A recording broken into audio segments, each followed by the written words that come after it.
नमस्कार, नंदग्राममध्ये आपलं सहर्ष स्वागत।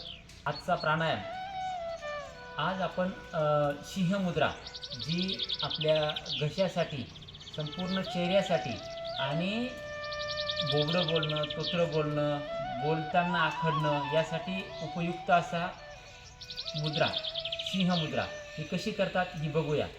आपण बसत असताना वज्रासनात ज्या पद्धतीने बसतो त्या पद्धतीने दोघं हात पुढे घेऊन अशी बसायची मुद्रा करायची आहे। ही मुद्रा करत असताना पूर्ण पाठीचा कणा ताठ, मागे मान, पूर्ण हात स्ट्रेट असं करून आणि पूर्ण श्वास घेऊन आपली जीभ बाहेर काढत पूर्ण सिंहासारखी डरकाळी आपल्याला फोडायची। ही मुद्रा, ह्या मुद्रेमुळे आपल्याला टॉन्सिल, थायरॉइड यासाठी खूप चांगला फायदा होतो।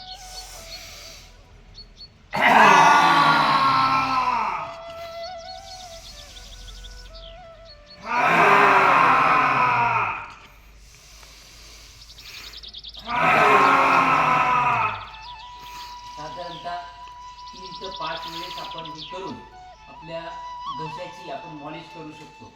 ह्या सिंहमुद्रेमुळे आपल्याला खूप चांगले लाभ होतात आणि ही सिंहमुद्रा दररोज आपण ज्या व्यक्तीस घशाचे पित्त, मळ, त्यानंतर घशा संदर्भातले जे काही प्रॉब्लेम असतील ते या सिंहमुद्रेने दूर होतात। तर सगळ्यांनी शरीरशास्त्राचा अभ्यास करा, निरोगी राहा आणि सिंहमुद्रा करा। धन्यवाद।